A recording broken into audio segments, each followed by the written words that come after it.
안녕하십니까, 이승훈 원장입니다. 저한테 치료하러 오시는 분들이 진액이 많이 고갈되고 살면서 몸을 좀 바닥을 드러내고 이렇게 오세요. 보면 진이 다 빠졌다, 살면서 힘들어서 이제 증상들도 힘들고 내 몸에 더 이상 힘이 남아있지 않다, 이런 말씀들을 하시는데, 몸을 어떻게 써야 되는지 생각을 좀 하고 써야 됩니다. 제가 그래서 어떻게 좀 이해를 시켜드릴까, 이런 분들한테 그래서 비유를 들어서 설명하면 좋지 않을까 생각해서 배터리에 비유를 해서 한번 설명해 보겠습니다. 우리가 전자기기든 스마트폰이든 사용할 때 배터리 사용 규칙이 뭐죠? 완전 방전을 시키면 안 좋아요. 맨 마지막에 한 30% 정도는 남겨둬야 됩니다. 이게 왜 그러냐면 이 30%는 배터리의 성능을 유지하는데 필요한 부분이에요. 그래서 여기는 좀 안 건드리고 요 안에서 충전 방전을 하는 게 좋다. 전기차든 스마트폰이든 보통 그렇죠. 사람도 마찬가지예요. 내 몸에 에너지원이라고 할 수 있는 진액이 이렇게 몸에 담겨 있다고 생각을 해봅시다. 그러면 평상시에는 이렇게 많이 사용을 해도 다시 이렇게 충전이 돼서 채워져요. 그런데 아주 중요한 내 몸의 밑바닥을 좀 끌어다 썼어. 30% 밑바닥을 갖다가 쓴단 말이에요. 그러면 이 밑으로 떨어지잖아요. 그러면 이거는 내가 잠을 잘 자고 운동을 하고 좋은 걸 먹어도 이거는 회복이 잘 안 돼요. 한 요 정도 우리가 한 42%까지 썼을 때는 잠 잘 자고 잘 먹으면 회복이 돼요. 이렇게 100%까지. 그러면 내 힘이 남고 여유가 있다, 이런 느낌을 받는데, 뭐 20%까지 바짝 당겨서 썼다. 이게 뭐겠어요? 무리한 행동, 무리하게 하는 행동. 뭘 무리하게 했겠어요? 스트레스, 즉 정신활동을 과도하게 한 거예요. 정신활동을 과도하게 하는 것을 비유하자면, 우리가 스마트폰을 사용할 때 보통 한 가지만 이렇게 앱을 하나만 딱 켜서 사용을 하면 이게 전원을 그렇게 많이 먹지를 않아요. 그런데 하나 켜놓고 또 다른 일하고 이렇게 보면 앱이 뭐 한 30개 40개 막 이렇게 켜져 있는 상태에서 사용하는 분들이 있어요. 이렇게 잘 사용하는 방법을 구체적으로 잘 모를 때. 스마트폰도 여러 가지 앱이 동시에 백그라운드에서 구동이 되면 전기를 엄청 많이 소모를 시켜요. 사람도 마찬가지입니다. 생각을 너무 다양하게 너무 많이 하고 여러 가지 생각을 하고 걱정을 하고 그 다음에 처리하는 일이 너무 많다. 그러면 내가 생각하고 집중해야 될 여러 가지 일들이 많잖아요. 그러면 별거 안 한 것 같은데 막 사람이 고갈되는 느낌을 받아요. 그래서 많은 양을 너무 많이 써서 30% 밑으로 떨어졌다. 그러면 몸에서 물이 됐다는 신호를 주기 시작해요. 몸이 이제 바짝 말라가겠죠. 왜? 여유분이 아니라 이 비상 상황에 쓰는 아주 좋은 것까지 써버렸기 때문에 여유분이 없어지니까 건조감이 생기고 몸에 힘이 빠지고 잠이 안 오고, 그리고 심장의 능력이 떨어지고 체력이 막 고갈되는 느낌을 받게 됩니다. 이게 무리한 행동 중에 또 그런 게 있어요. 불규칙한 생활. 이 몸이 만약에 배터리로 치면 어떤 예측 가능한 방향으로 몸을 쓰면 충전을 잘 해냅니다. 그런데 불규칙한 생활 뭐겠어요? 식사를 불규칙하게 하고, 그 다음에 수면을 불규칙하게 하고, 그리고 운동을 너무 과도하게 한다거나 이렇게 했을 때 사용 패턴이 불규칙하게 사용하면 배터리의 사용 패턴이 무너져요. 그래서 배터리를 한꺼번에 소모를 많이 했다가 너무 과방전시켰다가 과충전했다가 이렇게 된단 말이에요. 내가 고갈이 되고 배터리가 너무 부족한 것 같아서 그제서야 이제 뭘 챙겨 먹어야겠다 하면서 막 식사 막 불규칙하게 살다가 주말 하루 그냥 채워야겠다는 생각으로 과식을 한단 말이에요. 이게 제대로 좋은 걸 안 먹다가 갑자기 과식을 하면 이 배터리는 고장이 납니다. 충전 성능이 떨어져요. 과충전이 되고 다음에 성능이 떨어져서 더 빨리 배터리가 닳거나 다음에 충전하면 충전이 잘 안 돼요. 이게 습관화가 돼버리면 내 신체의 충전 능력을 고장을 낸다. 그리고 우리가 몸을 충전하는 가장 중요한 수단이 뭡니까? 바로 잠입니다. 잠자는 동안에는 신체의 모든 이 사용하는 부분을 줄여요. 스마트폰도 마찬가지겠죠. 좋은 충전 방식이란 사용을 줄인 상태에서 계속 지속적인 전기가 들어와서 천천히 사용하지 않을 때 충전하는 거. 그래서 밤에 급속 충전이 아니라 천천히 충전했을 때 배터리의 성능이 오래오래 잘 사용할 수 있습니다. 급속 충전 많이 하면 성능 떨어지는 거 아시죠? 근데 몸도 마찬가지입니다. 밤에 충분한 수면을 취하면 밤 중에는 모든 기관들이 작동을 안 하잖아요. 최소한의 작동을 합니다. 심장도 마찬가지로 심장은 낮에는 60배, 70배 이렇게 뛰지만 이렇게 밤에는 천천히 뛰면서 활동량을 줄여요. 간이든 뭐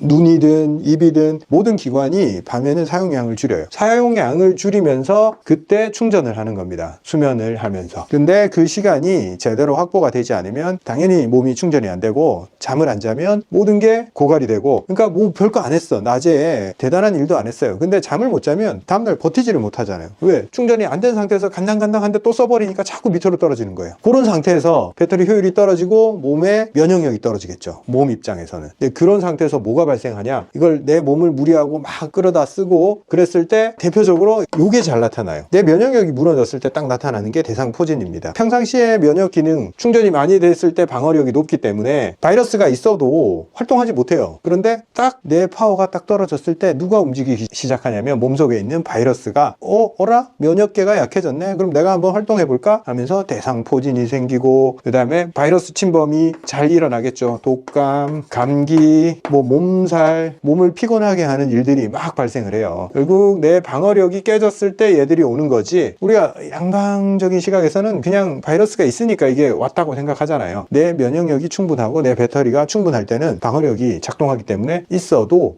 얘들이 크게 이제 침범할 수는 없는데 이 대상포진을 보면 이 사람의 나이에 따라서 얼마나 이 배터리를 썼느냐 이게 드러납니다. 이게 대상포진이 딱 이제 발생하는 그 기준이 이제 50대부터 딱 발생을 하기 시작해요. 그 밑에 세대에서는 거의 많이 발생 안 해요. 뭐 40대도 엄청 무리하면 이제 대상포진이 막 생기는데 50대, 60대 집중적으로 생기죠. 그때가 배터리가 고갈되는 시점이다. 왜냐? 몸은 조금씩 이제 고갈돼 가는데 몸을 사용하는 방식은 아직도 젊은 줄 알고 막 쓰거든요. 그럼 빨리 고갈되겠죠. 배터리의 성능을 잘 유지시키듯이 우리 몸도 굉장히 아껴 쓰고 오래 써야 돼요. 조심스럽게. 그런데 그 문제가 생기고 나서야 그때 대응을 하잖아요. 왜냐하면 그전엔 잘 몰라요. 근데 배터리도 마찬가지예요. 잘 될 때는 야, 내 폰 쌩쌩한데? 그러다가 요즘은 그래도 성능들이 많이 좋아져서 한 2년쯤 되면 갑자기 배터리가 빨리 닳기 시작하죠. 사람 몸도 마찬가지예요. 사람들의 노화도 배터리랑 마찬가지예요. 성능 저하가 서서히 일어나지 않아요. 어느 순간 갑자기 일어나요. 우리가 노화가 되면 신체 기능이 이렇게 떨어질 것 같잖아요. 근데 제가 관찰을 해보면 이렇게 유지되다가 갑자기 이렇게 떨어질 때가 있어요. 그리고 또 서서히 떨어지다가 또 갑자기 이렇게 떨어질 때가 있어요. 이런 식으로 급격히 떨어지는 구간들이 있습니다. 이거는 환자들도 그렇고 제 관찰의 결과도 그렇습니다. 노화가 계단식으로 일어난다. 이 계단이 주로 어떨 때 일어나냐면 배터리로 치면 방전을 시켰을 때, 몸으로 치면 진액을 고갈을 시켰을 때, 이때 아주 중요한 내 몸의 충전 능력을 상실을 해요. 그래서 배터리를 다시 충전하고 몸의 진액을 다시 채워내는 능력이 이때 많이 손상이 됩니다. 그래서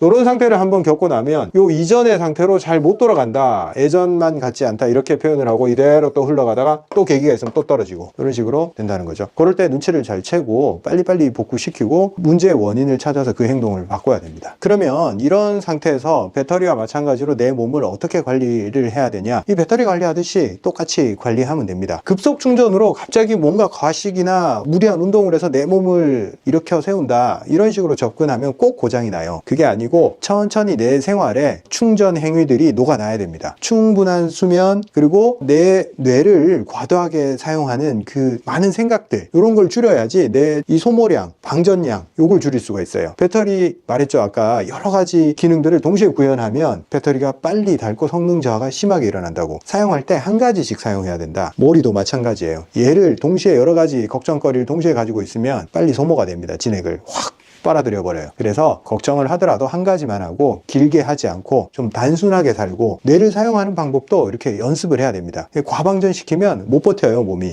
그리고 아까 말했듯이 문제가 생기는 행동들이 불규칙하다 했잖아요. 배터리 관리 시스템이 몸 안에 있어요. 그래서 어떤 규칙에 의해서는 예측 가능하고 대응이 되고 안 좋은 상황을 막을 수 있는 시스템이 다 존재해요. 그런데 불규칙하게 만약 생활을 해버리고 식사를 제멋대로 해버리고 잠도 제멋대로 자버리고 운동도 뭐 들쭉날쭉하게 막 하고 그러면 어떨 때 어떤 물질들을 사용해야 되고 어떻게 대처해야 되는지에 갈피를 잡을 수가 없어요. 그때 많이 손상이 됩니다. 그래서 규칙적인 생활, 몸에 규칙을 만들어내는 게 내 진액을 유지시킬 수 있는 중요한 수단이다. 규칙이 대단한 거 없어요. 정말 이 규칙은 우리 모두가 알고 있는 그 규칙 맞습니다. 뭐겠어요? 제때 식사하고 제때 자고 머리 쓰는 것보다 움직이는 거를 많이 하고 이거 우리 부모님들이 늘 했던 말씀이고 그 누구나가 하는 너무나 당연한 얘기들이기 때문에 이걸 너무 당연하게 받아들여요. 그거 누가 몰라? 이렇게 얘기를 해요. 근데 안 하고 있어. 오늘도 어떤 환자분이 오셨는데 그분이 회사에서 고위직으로 계시는데 엄청 맡은 직무도 많고 열정적인 안정적으로 살아가시는 분인데 일을 많이 하고 그러니까 본인은 평생 운동의 필요성을 못 느꼈대요. 뭐 그렇게 아프지도 않고 괜찮았는데 딱 60대가 되면서부터 지금까지 너무 치열하게 살았던 거예요. 그래서 드디어 이제 그 고갈된 결과물들이 막 나타나기 시작하는 거예요. 눈이 침침해지고 입이 마르고 잠이 안 오고 심장이 두근거리고 지쳤다는 신호를 계속 보내는데 운동도 안 하고 이제 그분은 주변에 이렇게 물어보니까 그 신경과 정신신경과 가서 약 먹으면 그 우울증도 좀 나아지고 공황장애도 나아진다는 얘기를 듣고 이제 슬슬 약을 먹기 시작하는 거예요. 몇 년째 약을 먹었는데 처음에는 듣다가 역시나 한 2년 지나가니까 약이 안 들어서 약의 강도를 높이게 된 거죠. 그러다가 이제 저를 알게 돼서 도움을 받기 위해 왔다 이렇게 말씀을 하시더라고요. 모르고 고갈시킨 거죠. 자기가 아직도 튼튼하고 계속 뺏을 게 있다고 생각했던 거죠. 충전 행위는 하지 않고 계속 무리하게 빼서 쓰는 행위만 계속 해왔던 거죠. 자, 결론을 말씀드리겠습니다. 우리한테 주어진 배터리는 단 하나뿐입니다. 우리 배터리 잘못 사용했다고 해서 배터리를 갈아 낄 수 없어요. 단 한 번 주어진 삶이고 단 한 번밖에 사용할 수 없는 배터리입니다. 이걸 어떻게 사용할까는 그 몸 주인한테 달려 있는 거죠. 좋은 사용 규칙에 의해서 이걸 손상시키지 않고 오래 사용하는 거, 그게 문제가 생기기 전에 해야 될 행동이라고 봅니다. 자, 여러분도 나는 배터리를 몇 프로까지 땡겨 쓰고 있냐, 힘들 때 그 부분을 한번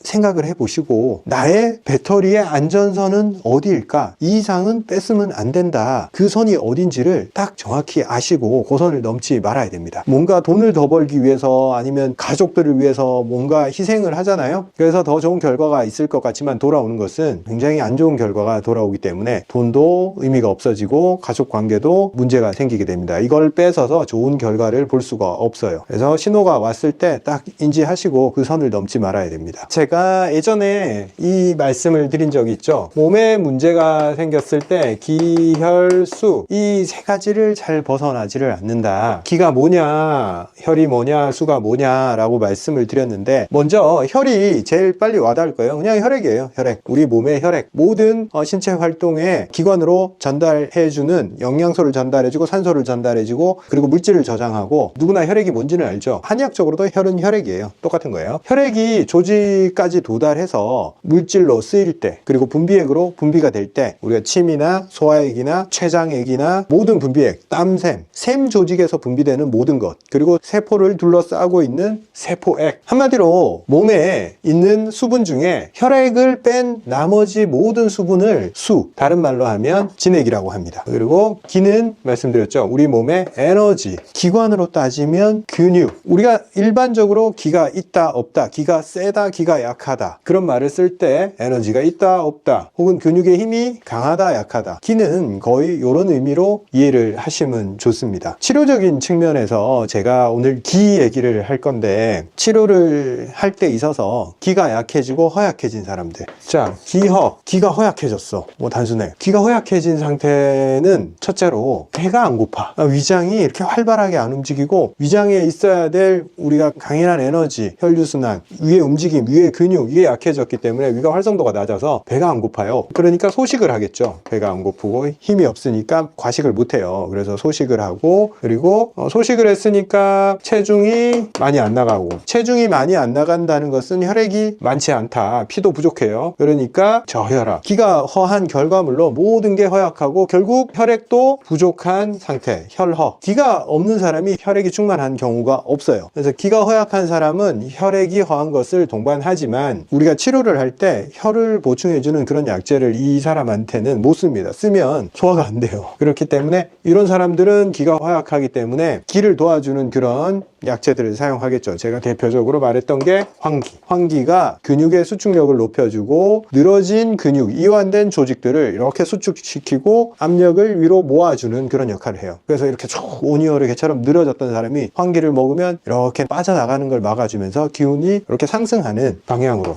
이 상승 기운을 좀 만들어줍니다. 황기랑 세트로 잘 들어가는 게 인삼이겠죠. 만약 이 황기와 인삼 세트를 이 기가 허하지 않는 사람들, 이건 기가 허한 사람인데 이 반대인 사람들, 맨날 과식하고 체중이 많이 나가고 고혈압이고 혈액이 끈적끈적하고 혈액 양이 많고 몸이 막 부어있는 사람, 그런 사람들이 먹으면 어떻게 되냐면 열이 뜨기 시작해요. 압력이 몰려서 막 답답해지고 가슴이 두근거리고 불편해지는 현상이 생깁니다. 이게 기가 허약해져서 긴 시간이 흘러간 사람들은 굉장히 많은 것들이 약해져 있어요. 저는 이렇게 표현해요. 이런 분들은 몸 안에 불씨가 약해졌다. 불씨가 뭐예요? 불을 일으켜 세우는 요 조그만 불, 요게 강력한 사람들은 조금만 연료를 주면 이게 불이 확 타올라요. 그런데 불씨가 너무 허약해지고 약해진 사람들은 후 불어버리면 꺼져버려요. 촛불이나 라이터 불처럼 후 하면 꺼지는 그런 약한 불의 상태가 되어 있기 때문에 몸의 온도가 굉장히 낮아요. 체온 자체가 낮고 추위를 많이 타고 뱃속이 차갑기 때문에 차가운 음식을 먹으면 소화를 못하겠죠. 당연히 소화를 못하고, 소화를 못했으니까 소화를 못한 게 뭘로 나오겠어요? 설사. 맨날 설사를 해요. 온도가 약해가지고 뭘 먹으면 설사하겠어요? 소화하기 어려운 거. 소화하기 어려운 게 뭐겠어요? 날 거, 돼지고기, 기름 많은 거, 그 다음에 회 이런 거,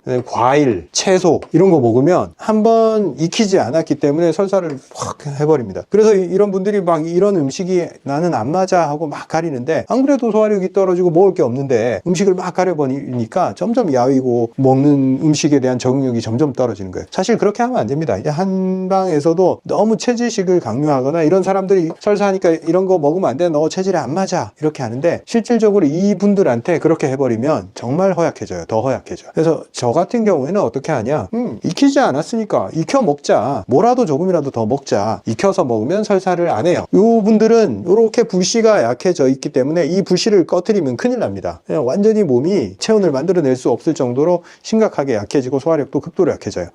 요 조그만 불씨를 어떻게 살릴까, 이 고민을 해야 됩니다. 우리 생각해 보자고요. 이렇게 조그만 불씨가 꺼질랑 말랑 하고 있어. 그럴 때 어떻게 해줘야 돼요? 커다란 장작 가져와서 이렇게 턱 얹어 놓으면 요 불씨가 장작에 들러붙어서 이렇게 활활 타오를까요? 불은 타기 위해서 산소가 필요해 하면서 후 불어가지고 이렇게 바람을 확 넣어주면 이 불이 활활 타오를까요? 작은 불씨, 힘이 약해진 불씨는 그렇게 다룰 수가 없어요. 아주 야들야들한 종이, 나뭇잎 이런 거 바스락바스락 하는 거, 이런 거 주면서 요거라도 좀 태워봐, 지금 힘이 약하니까. 그리고 점점 힘이 커진 불이 되면 장작도 태울 수 있을 거야 하면서 순서에 맞게 자그마한 태우기 쉬운 것부터 줘야 됩니다. 비유하자면 그런 건데, 음식으로 따졌을 때 갑자기 소화력이 조금 좋아졌어. 이런 허약한 사람들도 소화가 갑자기 잘 될 때가 있어요. 그럴 때 야, 이제 내가 못 먹었던 거 이제 보상을 해야지 하면서 갑자기 뷔페 가서 이거 허겁지겁 막 먹는단 말이에요. 그러면 이제 불씨가 꺼지는 거예요. 그 다음날부터는 아무것도 못 먹는 상태가 되는 거예요. 몇 날 며칠 죽을 먹어야 돼. 그래서 조금 소화력이 좋아졌다 하더라도 내 선을 넘어서면 안 됩니다. 내가 처리할 수 없는 장작 같은 소화 안 되는 이런 헤비한 음식들, 이런 게 절대 들어와서는 안 되고, 양도 소화가 잘 될 때도 선을 지켜야 됩니다. 그 이상 넘어가는 것은 불을 약화시킬 우려가 있습니다. 그리고 아까 제가 비유했듯이 바람을 이렇게 불어넣는다, 불꽃이 살아나게. 그것도 운동으로 표현할 수 있어요. 산소를 공급하는 거, 불씨가 살아나게. 혈액순환을 시키고, 운동은 내 몸에 혈액이 빨리빨리 돌면서 내 몸의 에너지 대사를 높이는 역할을 하잖아요. 기가 다 빠져서 너무 약해진 사람이 운동을 한번 해서 복구를 해보겠다. 제가 운동 좋다라는 말을 자주 하는데 본인 상태를 잘 파악할 수 있어야 돼요. 기가 너무 허약해서 내 몸 전체가 무력화되고 근육이 다 빠진 사람이 제가 운동하라고 한다고 뭐 먹는 것도 부실한데 그렇게 갖다 다 써버리면 기가 더 빠져버려요. 내 상황에 맞게 내가 지금 그 강한 바람을 견딜 수 있는 불씨인지, 아니면 살살 후후 이렇게 조심스럽게 불어야 되는 불씨인지 본인 스스로가 판단할 수 있어야 됩니다. 그래서 처음에는 자기한테 맞는 그 정도의 운동을 하셔야 돼요. 살살 걸어보고 내 몸의 상태를 한번 살펴보는 거죠. 내가 피곤하게 느끼는지, 아니면 요 정도 운동을 했을 때 기운이 나는지, 그거 가지고 평가하면 돼요. 근데 그게 그날 안 나타날 수도 있어요. 운동을 안 하다가 오늘 운동을 하니까 혈액순환이 좀 돼서 오늘은 조금 기분이 좋아, 날아갈 것 같아, 이런 느낌인데 다음날 돼봤을 때 평가를 해야 돼요. 기가 너무 빠진 사람은 다음날 막 녹초가 되고 실신을 하고 막 이러면 그 정도의 운동을 못 견디는 거예요. 그러면 그거보다 강도를 줄여서 해야 되는 거고, 아이고 나는 기운도 너무 없는데 운동도 나는 못하는가 보다 하고 운동을 안 하면 안 되고, 나에 맞는 운동을 하면 되는 거예요. 나중에 운동량은 차근차근 늘려나갈 수 있으니까 현재 나의 불꽃의 수준에 맞는 바람을 불어 넣어줘야 되는 거죠. 그리고 몸이 너무 차다 보니까 뜸도 많이 뜨고 이 복대도 하고 온열 찜질 이런 걸 많이 하잖아요. 반신욕도 많이 하고 좋아요. 지금 너무 차니까 외부에서라도 도움을 받아야 되는 거는 맞아요. 그런데 궁극적으로 외부에서 이렇게 주입하는 열은 내 몸을 유지시켜 줄 수가 없어요. 최종적으로는 내 몸으로부터 활활 타오르는 뜨거운 불꽃이 살아나야 된단 말이죠. 그러기 위해서는 우리가 운동을 차근차근 늘려나가서 내 몸 안에 불꽃을 키워나가긴 해야 돼요. 지금 당장 무리한 운동을 못할지언정. 이 기가 허약한 사람들은 항상 온도에 신경을 써야 됩니다. 기허는 제가 근육 감소다 이렇게 말씀드렸어요, 예전에. 그래서 열을 생산할 수 있는 근육 자체가 약화가 됐기 때문에 운동을 해도 그만큼 열도 나지도 않고 운동 효과도 안 나고 체온 유지가 안 됩니다. 온도에 대해서 굉장히 중요하게 다뤄야 됩니다. 특히나 내가 식사를 할 때 이 복부의 온도, 체온, 혈액의 온도가 맞춰지지가 않아요. 그래서 찬걸 소화를 못하는 거거든요. 그러면 어떻게 해야겠어요? 식사할 때 혹은 식사 전에 이렇게 두툼한 파카를 껴입고 내 체온이 빠져나가는 걸 한동안 막아줘야 돼요. 한 30분 정도 껴입고 있다가 좀 덥다, 좀 그런 느낌이 들 때 그때 식사를 하면 내 체온이 올라간 상태에서 식사를 하는 거잖아요. 소화가 훨씬 잘 돼요. 근데 지금 별로 춥다 느끼지 않다고 해서 뭐 그냥 좀 온도가 낮은 상태에서 식사를 하잖아요. 여기서 열을 다 잃어버리고 있기 때문에 여기는 남아있는 열이 없어요. 그때 탈이 나는 거예요. 오늘은 기가 허약한 사람이 내 몸 안에 불씨를 꺼뜨리지 않기 위해서 내가 어떤 생활 습관을 유지하고 어떤 개념으로 식사와 운동을 관리를 해야 되는지 말씀을 드렸습니다. 이분들은 제 말을 들으면 바로 이해가 될 거예요. 몸 안에 불씨가 굉장히 작아진 그 느낌을 이해를 하실 거예요. 요거 소중히 다뤄야 됩니다. 이거 조금 험하게 다루면 자꾸 약화가 돼서 회복하기가 너무 어려워요. 그럼 다음 시간에는 요 불씨를 꺼뜨리지 않기 위해서 식사를 구체적으로 어떻게 해야 될까? 이 부분에 대해서 한번 다뤄보도록 하겠습니다. 제가 지난 시간에 기가 허약한 사람은 이렇게 몸 안에 있어야 될 불씨가 작아져서 그걸 꺼뜨리지 않게 생활해야 된다. 음식도 그 불씨를 꺼뜨리지 않게 그 불씨가 다시 살아날 수 있게 소중히 다루면서 다시 불이 살아날 수 있게 만들어줘야 된다. 운동도 마찬가지다. 불이 안 꺼지게 후후 불어주면서 산소가 공급되게 그렇게 만들어야 된다 말씀을 드렸는데, 그 불씨의 크기를 어떻게 알 수 있을까? 표면적으로 거의 느낄 수 있어요. 불씨가 작은 사람은 자기가 불씨가 작다는 사실을 알고 있어요. 손이 차갑고 발이 차갑고 내 몸의 온도가 유지가 안 되고 몸에 열이라는 반응 자체가 없어요. 그냥 파리하고 창백하고 하얀색이고 혈을 봐도 붉고 혈액이 충만한 색깔이 안 나오고 허연색으로 나옵니다. 반대로 우리 몸에 기가 많고 열이 많은 사람들은 맨날 덥다 그러고 갑갑해하고 시원한 걸 좋아하게 되고 음식도 시원한 걸 먹어야지 좀 진정이 되는 것 같고, 피부는 이렇게 가렵거나 열이 있거나 불편한 부분들, 열 반응들이 잘 나타나요. 그리고 이쪽으로 열이 몰렸을 때 얼굴이 붉어지거나 혓바닥이 이렇게 붉거나 갈라지거나 건조하거나 메마른 이런 현상, 열에 의한 이제 열이 너무 많아도 그것 자체가 진액을 고갈시키면서 건조 현상을 불러오기도 하는데, 일반적으로는 열이 많은 사람, 상기가 많이 되는 사람들은 에너지가 많아요. 빨리 안 지치고 가만히 못 있고 막 움직이는 걸 좋아하고 사부작거리면서 다니고 말도 엄청 많아요. 기가 많고 열이 많은 사람들은. 그런데 기가 허약한 사람들은 일단 말소리를 들어보면 이렇게 기어들어가. 말할 힘이 없어. 소리도 이렇게 적게 말하면서 이렇게 말을 해요. 왜? 여기 말을 하는 것 자체도 굉장한 기의 힘으로 인해서 말을 강하게 할 수 있기 때문에 기가 없는 사람이 말을 강하게 할 수가 없어요. 하다가 그냥 기가 다 빠져버려요. 말 좀 많이 했다가는. 근데 기가 너무 많은 사람들은 말이 많고 빠바바박 말 많이 하고 생각도 빨리 돌아가고 목소리도 엄청 커요. 막 뭐 화통 삶아 먹었냐 막 이런 느낌이 있는 거죠. 치료실에 딱 들어오면 이 사람이 기가 약한지 어떤지 금방 표가 납니다. 그냥 하도 우리는 사람을 많이 봤기 때문에 그냥 보기만 해도 바로 압니다. 그냥 기가 너무 많은 사람 시끄러워. 너무 말이 많아. 목소리가 이렇게 기어 들어가고 이제 이렇게 사람이 움츠려들어요. 추위를 타면서.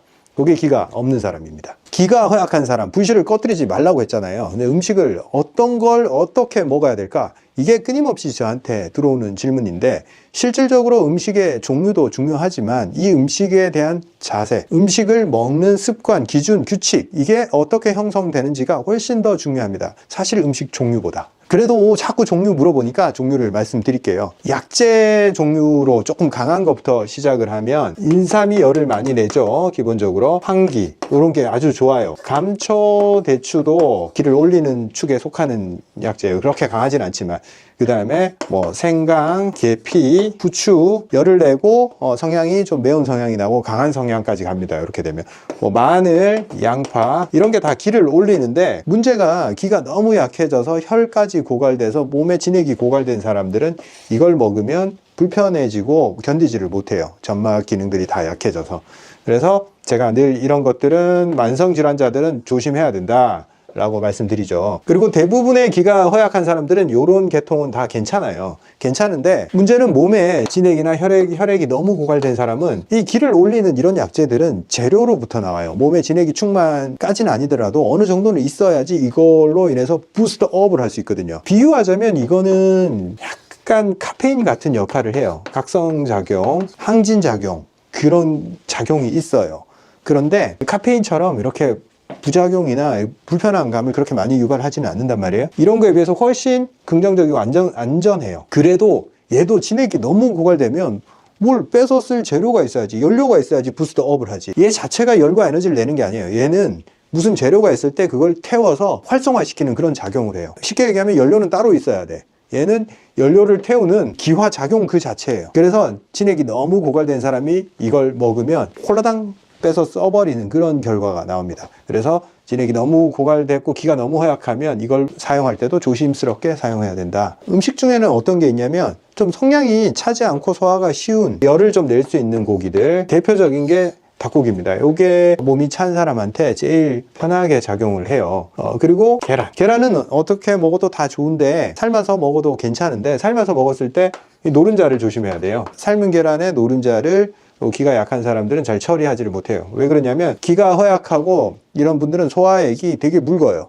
소화액이 강하게 나오지를 못한단 말이에요. 그래서 노른자를 포함해서 뭐 질긴 고기, 강한 소화액이 필요한 것들, 이런 것들을 잘 소화를 못한단 말이에요. 삶은 노른자는 위의 운동성과 이 소화액의 강도를 필요로 해요. 그래서 이런 게 잘 안 된다. 고구마 많이 먹으면 이게 소화 안 돼요. 이런 분들. 이런 거가 안 좋고, 그 다음에 또 뭐가 좋냐? 밥은 열을 내는 찹쌀이 이분들한테 좋아요. 이분들이 내가 소화가 안 되니까 채소 같은 거를 먹으면 자꾸 설사하고 탈이 나니까 채소를 잘 안 먹는데 채소 반드시 드셔주셔야 됩니다. 채소를 먹는 방법은 이걸 먹었을 때 설사를 하면 데쳐서 삶아서 먹고, 이 기가 허약하고 소화 흡수력이 떨어지는 사람들 중에서도 변비인 사람도 많아요.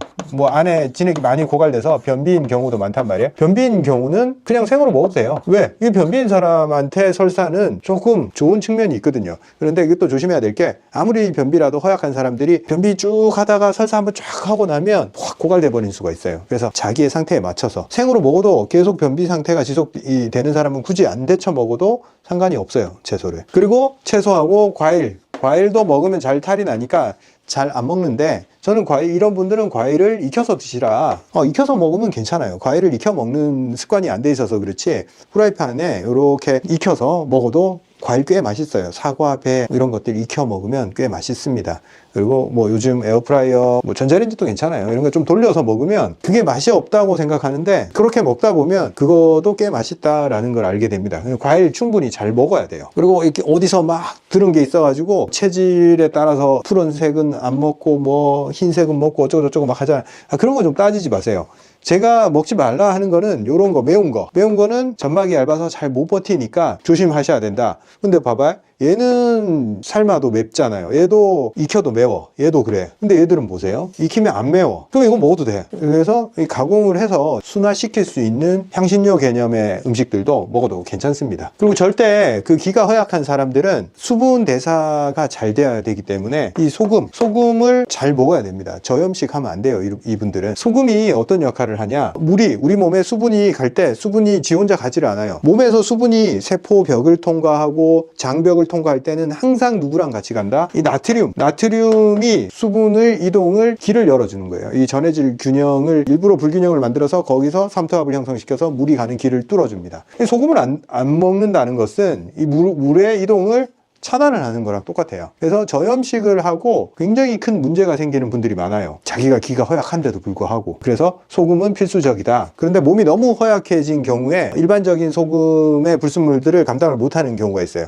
그럴 때 사용하는 게 용융소금. 아시는 분들은 아실 거예요. 천도시의 고온에서 소금을 용융하게 되면 이 소금이 NaCl이 원래 금속이에요. 상온에서는. 이 금속이 녹는 것과 같은 형태가 발생을 합니다. 소금이 물에 녹는 것은 이게 용해되는 거라고 하고 금속이 액체가 되는 것을 용융이라고 그래요. 그래서 용융소금을 만들게 되면 이 순수한 NaCl이 만들어지기 때문에 이 순수한 NaCl은 아까 물이 가는 길을 열어주는 데 있어서 너무 빠르게 잘 쓰인단 말이에요. 그리고 순수한 나트륨은 노폐물을 흡착하는 성향이 있어요. 소금은. 그래서 깨끗한 소금을 쓰고 싶은 사람들은 용융소금을 사용을 하시면 된다. 여기 체질 얘기를 내가 잘 안 하는데 자꾸 체질이라는 그 프레임에 갇힐 수가 있어서 제가 체질 얘기를 하면 환자들이 자꾸 나는 무슨 체질이야 라고 자기를 고정하려고 그래요. 고정이 안 되는 경우가 생각보다 많기 때문에 제가 가급적 그 체질 얘기를 안 하는데, 물론 이런 경우를 한방 상식이 있는 분들은 잘 아시죠. 소음인으로 분류를 해요. 소음인들은 따뜻하고 달달하고 이렇게 부드러운 음식이 맞아요. 꿀, 영양분을